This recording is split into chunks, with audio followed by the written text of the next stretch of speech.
See that white Range Rover perched up there on that old hickory stump like a $100,000 Christmas tree ornament? Yeah, that's Brenda's. And if you're wondering how it got there without a scratch on the paint, but with her dignity in absolute tatters, you're going to have to sit a spell because this ISN and Oppos teaches a story about a parking dispute. It's a story about what happens when suburban entitlement hits a 20-year-old John Deere tractor and a man who just wanted to hear the wind blow. My name's Wyatt, and for 20 years I was the guy you called when a global supply chain was collapsing, living on caffeine and ulcers in a high-rise in Chicago. Until one day, I just stopped. I looked at a spreadsheet that didn't make sense and realized I was trading my soul for a 401k I'd probably be too dead to use. So I bought 60 acres of quiet dirt out in the Ozarks, a place where the only, urgent, thing was the weather or a fence that needed mending. I thought I'd left the politics and the power plays behind in the city, but then the development of, Willow Creek Estates, popped up on my eastern border, and along with it came the HOA president, Brenda, a woman who looked like she'd been carved out of cold marble and expensive skincare, and who apparently believed that my private farm road was her personal shortcut to the Starbucks 3 miles away. It started small, just a silver Lexus or a white SUV drifting down my gravel path, kicking up dust that settled on my alfalfa, but when I politely pointed out the, private property, sign, Brenda would just lower those designer sunglasses, look at me like I was something she'd accidentally stepped in, and say, "Oh, the developer told us this was a communal easement, honey. You must be mistaken," and then she'd just roll up the window and keep driving. It wasn't Oppos. T about the road, really. It was about the fact that she couldn't in Oppos.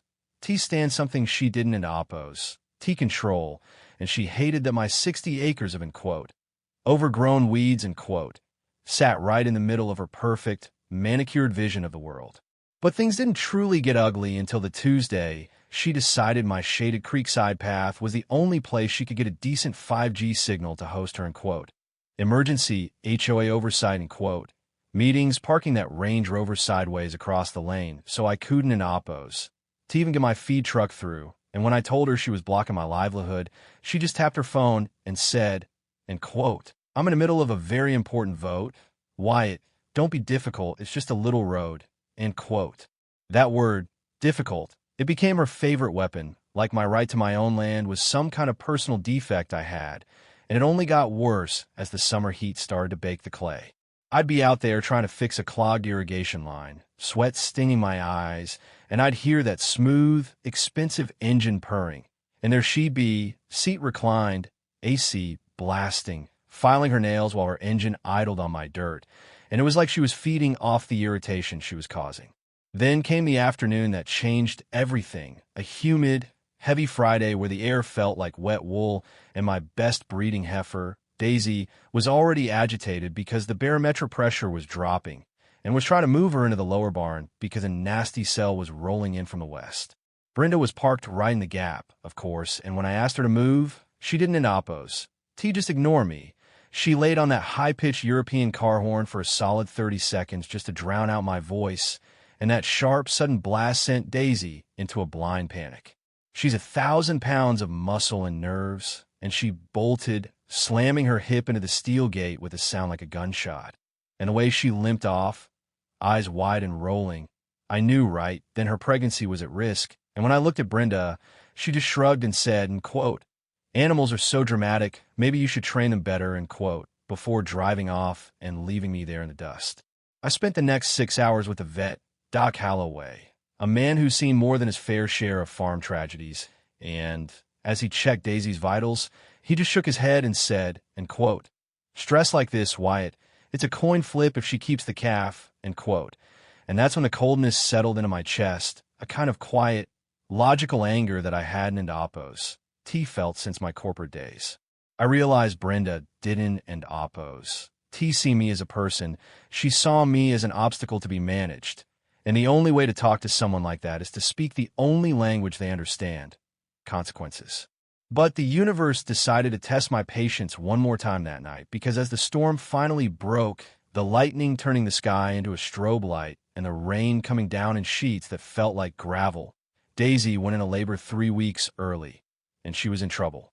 The calf was breech, The vet was blocked by a downed tree on the main highway, and my only way out to his clinic was that farm road, the one that was currently blocked by a white Range Rover because Brenda had decided to, in quote, park it safely away from the falling branches, in quote, of her own driveway, right in the middle of my path. I stood there in the rain, soaked to the bone, screaming at her window as the lightning cracked overhead, and she just cracked the glass an inch and shouted, in quote, I'm not moving in the mud. My husband will be home in the morning to deal with you, in quote, before rolling it back up. I had to deliver that calf myself, knee-deep in muck and blood in the back of a freezing trailer, praying to a God I hadn't oppose. T talked to in years while my hands shook with exhaustion and rage, and by the time that little bull calf took his first shaky breath, the sun was starting to peek through the clouds, and I was a different man. I didn't call the police, I didn't yell, I didn't even knock on her door. I just walked into my barn, grabbed my industrial recovery straps, my padded axle loops, and my 40/20 John Deere, and I started doing some math. You see, Brenda thought the law was a shield for people with enough money to hire lawyers, but she forgot that the law of gravity doesn't care about your bank account. And I spent the next hour working with the precision of a watchmaker. I knew exactly where that old hickory stump was. It was solid as bedrock, a remnant from a tree that had stood since the Civil War, and I knew that if I lifted that SUV just right, with the weight distributed across the rear differential housing using my soft-tie logistics straps, I wouldn't in oppose. T leaves so much as a fingerprint on her precious chrome. I was calm, almost peaceful, as I backed the tractor up, the diesel engine growling like a hungry dog, and I watched the hydraulics hiss as I eased the loader bucket up, the straps tightening, the suspension of that Range Rover groaning as it realized it was no longer the boss of the road. I lifted the back end 4 feet into the air, slow and steady, until the rear tires were just spinning in the breeze, and then I guided it forward until the chassis settled perfectly onto the flat top of that stump, leaving the front wheels tucked into a rain-slicked ditch where they had zero traction. It was a masterpiece of immobilization. No damage, no vandalism, just a $100,000 vehicle turned into a very expensive piece of lawn furniture. And then I went inside, made a pot of coffee, and waited. When the screaming started around 8 a.m., it was better than any opera I'd ever heard in Chicago. Brenda was out there in her silk robe, her husband looking like he wanted to crawl into a hole, and she was shrieking about, in quote, grand theft, in quote, and in quote, domestic terrorism, in quote, while she tried to climb into the driver's seat, only to realize that every time she shifted into gear, the wheels just spun uselessly in the air.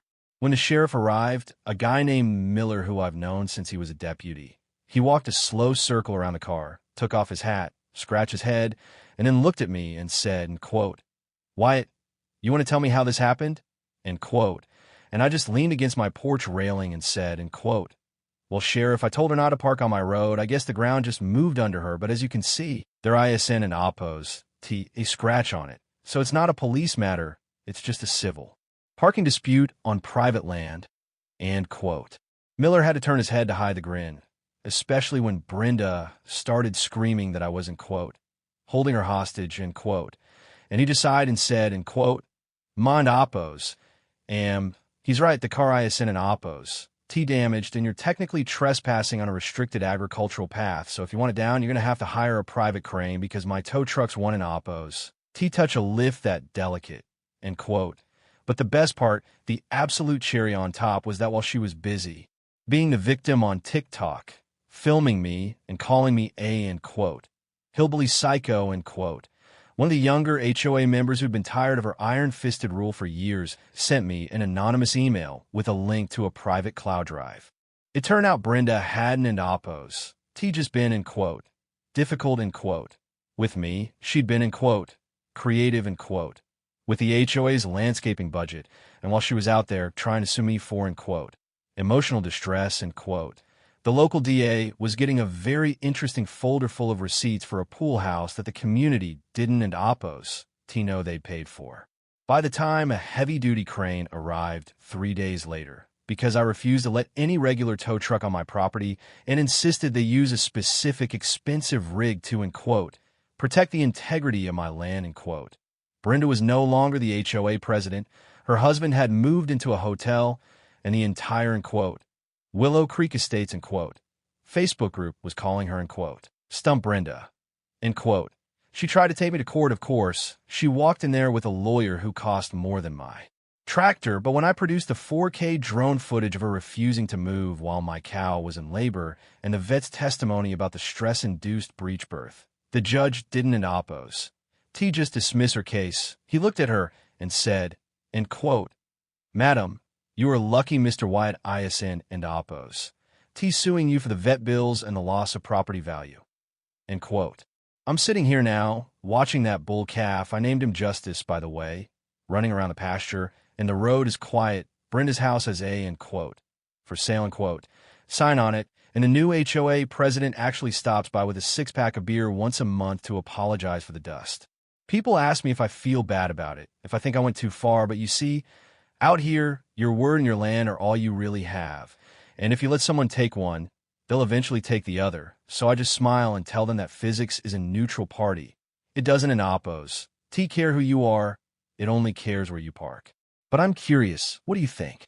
Did I cross a line by taking matters into my own hands, or is there a point where, end quote, being neighborly, end quote, has to stop and, end quote, being a farmer, end quote, has to start? Would you have waited for the law, or would you have started the tractor? Let me know in the comments, because I have a feeling Brenda ISN and oppose. T the only one out there who thinks a, end quote, private property, end quote, sign is just a suggestion.